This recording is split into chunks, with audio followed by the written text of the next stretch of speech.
Осенний ветер тихо скользил вдоль аллеи городского парка, шевеля последние листья на деревьях. День был редким для большого города, спокойным, почти неторопливым. По плиточной дорожке шагала Марина Сергеевна, владелица сети бутиков. Женщина сдержанная и внешне уверенная, но внутри уставшая от тишины своей просторной квартиры. На ее пальце сверкало старинное кольцо, только что полученное от ювелира.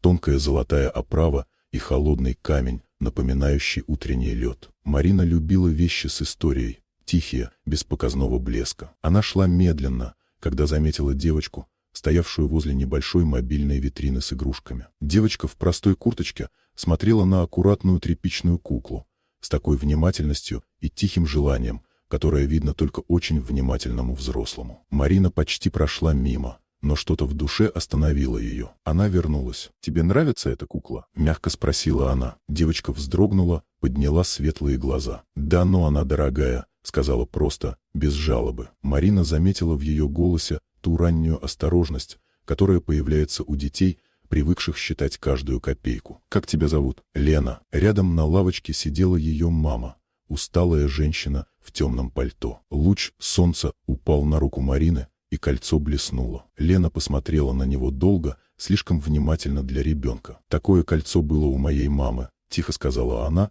и голос ее дрогнул. «Мы продали его. На лекарство». Глаза девочки наполнились слезами. Беззвучными, сдержанными, такими, от которых болит даже у чужого человека. Марина опустилась на корточки и коснулась ее плеча. «Прости, я не знала. Вы ни при чем», — прошептала Лена и украдкой вытерла слезы. Марина протянула ей платок. Девочка осторожно взяла его, будто это был подарок. «Мама говорила», — сказала Лена чуть позже, что маленькие вещи хранят большую память. Эти слова легли на сердце Марины неожиданной тяжестью. Кольцо действительно казалось теплее. Лена снова посмотрела на куклу. Марина увидела в этом взгляде тихое желание, которое ребенок боится озвучить. «Хочешь ее? Она красивая, но мне не надо», — сказала девочка так, будто защищалась от мечты. «Лена», — улыбнулась Марина, — «иногда просто хотеть — это нормально». Она подошла к продавцу. «Покажите, пожалуйста, ту куклу». Девочка растерялась, испугалась. «Не надо, мама скажет вернуть». «Это подарок», — мягко сказала Марина. «Ты никому ничего не должна». Она протянула Лене куклу. Девочка взяла ее обеими руками.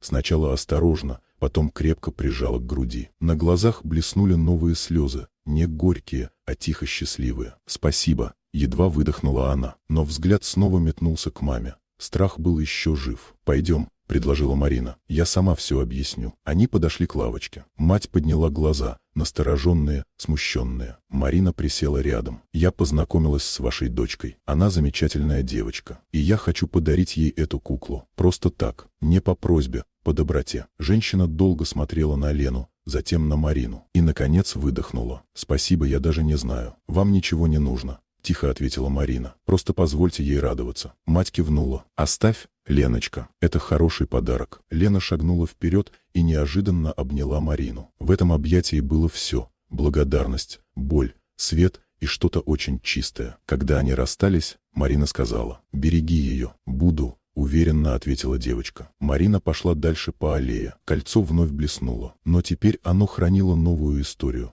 небольшую, теплую, человеческую. Она оглянулась еще раз. Лена сидела рядом с мамой, прижимая куклу, а мама что-то тихо говорила ей. И Марина поняла: этот день был нужен всем троим.